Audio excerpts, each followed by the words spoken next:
Hello दोस्तों, हमारी आज की कहानी चतुर सास बहू। माँ, बेटा और बहू तीनों डाइनिंग टेबल पर बैठकर खाना खा रहे थे। खाना खाते खाते बेटा अपनी पत्नी से बोला, नीता, आज भी तुमने दाल ही बना दी। कम से कम खाना बनाने में तो आलस मत किया करो। अभी तो रहती हो तो कुछ अच्छा ही बना सकती हो। नीता बोली, बनाने वाली तो मैं आज सूजी का हलवा थी, लेकिन सूजी आई नहीं। मैंने कल ऑर्डर की थी। कोई बात नहीं, कल बना दूंगी। किचन में कुकर की सीटी सुनाई देती है और खाना खाते खाते नीता किचन में चली जाती है। किचन से वापस आकर डाइनिंग टेबल पर बैठते हुए नीता कहती है कि आलू पकाने के लिए रखे थे, शाम को आलू की टिक्की बनाएंगे। उसकी सासू माँ भी यह सुनकर खुश होती है। नितिन बीच में बोल पड़ता है, ये अच्छा है, दोनों बहुत मज़े करते हो, अपने पसंद की चीज़ें जो बनाकर खाते हो। तभी डोरबेल बजती है। सुनीता फिर से खाना खाने की टेबल से उठकर दरवाज़ा खोलने चली जाती है। दरवाजे पर डिलीवरी बॉय सूजी लेकर आया होता है। पार्सल लेकर नीता फिर से डाइनिंग टेबल पर खाना खाने बैठती है। तब माँ बेटे से कहती है कि तू दरवाज़ा खोल देता, बेचारी को खाना खाते भी समय भी सुकून नहीं है। बेटा कहता है, सॉरी माँ, मैं नहीं उठ सकता, मुझे ऑफिस जाने के लिए देर हो रही है। नितिन खाना खाकर ऑफिस की तैयारी करने के लिए अपने रूम में चला जाता है। कुछ ही सेकंडों के बाद वो नीता को आवाज़ लगाता है, नीता, मेरी घड़ी कहाँ है? नहीं मिल रही है। नीता खाना खाते खाते ही उसे बताती है, अलमारी के ड्रॉर में देखो। नितिन कहता है, नहीं मिल रही है। नीता फिर एक बार उठकर खाने के टेबल से उसके पास जाने वाली होती है कि सासू माँ उसे रोक लेती है और पहले खाना खाने के लिए कहती है। सासू माँ कहती है, बच्चा नहीं है, ढूंढ लेगा वह। अगले दिन सुबह सुबह नितिन अपने बेडरूम में कोई फाइल ढूंढ रहा होता है और उस फाइल को ढूंढने के चक्कर में उसने पूरा कमरा तहस नहस कर दिया होता है। नितिन बड़बड़ा रहा होता है, इस घर में कभी कोई चीज़ अपने ठिकाने पर मिलती ही नहीं है। इन औरतों को भी कोई काम नहीं है, इसलिए हर चीज़ इधर की उधर करते रहते हैं। नीता अपने कमरे में आकर कमरे का बुरा हाल देखती है तो नितिन से पूछती है कि क्या कर रहे हो। नितिन कहता है कि वह फाइल कहाँ है जो मैंने तुम्हें परसों दी थी। पति पत्नी की बातचीत माँ सुन रही होती है, जिसका नितिन को पता नहीं होता।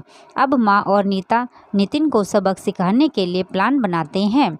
अगले दिन सुबह सुबह जब नितिन नींद से जागता है तो नीता को चाय के लिए चिल्लाकर कह रहा होता है। पास ही माँ सोफे पर बैठी उसे कहती है, नीता नहीं है, वह अपने माँ के घर गई है, कोई ज़रूरी काम था। नितिन फ़ोन मिलाकर नीता को कॉल करने लगता है। तब माँ उसे रोकते हुए कहती है, फ़ोन मत कर, माँ के घर ही तो गई है, आज आ जाएगी 2-3 दिन में।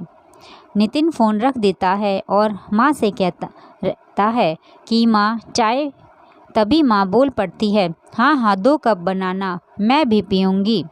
बेमन से नितिन किचन की तरफ जाने लगता है चाय बनाने के लिए। तब मैं तो फिर से खड़े होते हुए माँ कहती है, अरे बेटा रुको। नितिन को लगता है कि माँ उसे चाय रोक कर बनाने चली जाएगी, लेकिन माँ कहती है कि मेरे चाय में थोड़ी सी चीनी कम डालना। नितिन चाय बना कर लाता है। माँ और बेटा दोनों पी रहे होते हैं।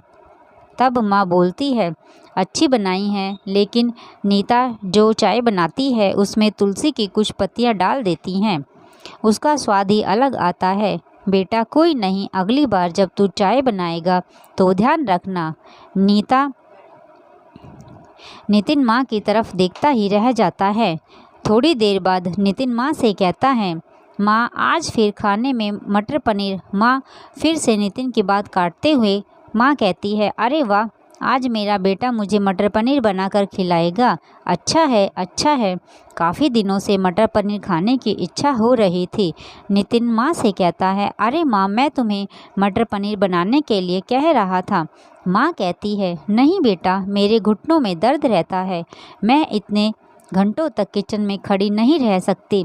नितिन अपना फ़ोन निकालकर रेस्टोरेंट से ऑर्डर करने लगता है। तब माँ उसे रोकते हुए कहती है, इस उम्र में मेरा पाचन अच्छा नहीं रहता बेटा, मुझे गैस हो जाती है और तुम मुझे बाहर का खाना खिलाना चाहते हो। तू तो अपनी माँ से प्यार ही नहीं करता। नितिन ना चाहते हुए भी घर का खाना बनाने के लिए किचन में चला जाता है। 1 घंटे बाद खाना बनकर तैयार हो जाता है। नितिन 2 थाली में खाना परोसकर माँ के पास आता है। माँ देखती है कि नितिन ने दाल रोटी बनाई है।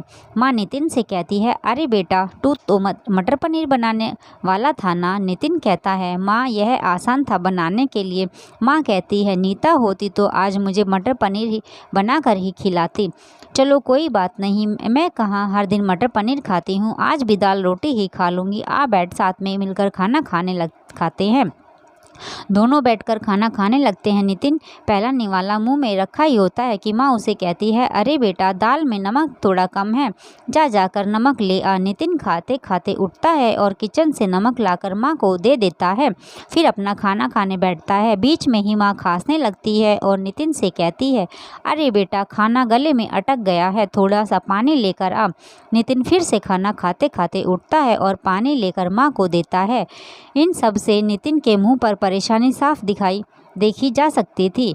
नितिन को अब महसूस भी हो रहा था कि जैसा बर्ताव वह नीता के साथ करता है उसे कितना बुरा लगता होगा। हालांकि नीता के मुंह पर कभी उसने कोई शिकन नहीं देखी थी। माँ यहीं नहीं रुकती। खाना खा के माँ नितिन को थाली धोने के लिए कहती है। फिर माँ अपने बेड पर आराम करने लगती है। तब नितिन को चादर ओढ़ा आने के लिए कहती है। उसके बाद जब नितिन रूम से जा रहा होता है तब उसे रोककर एसी कम करने के लिए कहती है। इन सब कामों से आप परेशान हो जाते हैं लेकिन कुछ नहीं बोल पाता। अगले दिन सवेरे सवेरे नितिन खाना बनाने के लिए सब्ज़ी काट रहा होता है लेकिन उसका ध्यान सब्जियों पर नहीं होता। वह नीता के बारे में सोच रहा होता है और पछतावा कर रहा होता है कि वह कितना गलत था कि हाउसवाइफ का काम आसान होता है। तभी बेख्याली में उसकी उंगली कट जाती है। उससे खून बहने लगता है और वह बेसिन में अपनी उंगली धोने के लिए चला जाता है। तभी नीता उसके पास आकर हाथों में पट्टी बांधने लगती है। यानी कि नीता कभी माँ के घर गई ही नहीं थी। यह तो सास बहू के प्लान का हिस्सा था जिससे वह नितिन से छुपकर उसी घर में रह रही थी। नितिन नीता को देखकर काफ़ी खुश हो जाता है। नीता से कहता है, घर का काम हम दोनों मिलकर किया करेंगे। नीता पूछती है, ऐसा क्यों? नितिन कहता है कि मैं घर का काम सीख जाऊंगा और घर अगर हम दोनों का काम है तो घर का काम भी हम दोनों को ही करना आना चाहिए। तो दोस्तों, अगर आपकी आज की कहानी आपको पसंद आई हो तो प्लीज़ कहानी को लाइक करें, शेयर करें एंड चैनल को सब्सक्राइब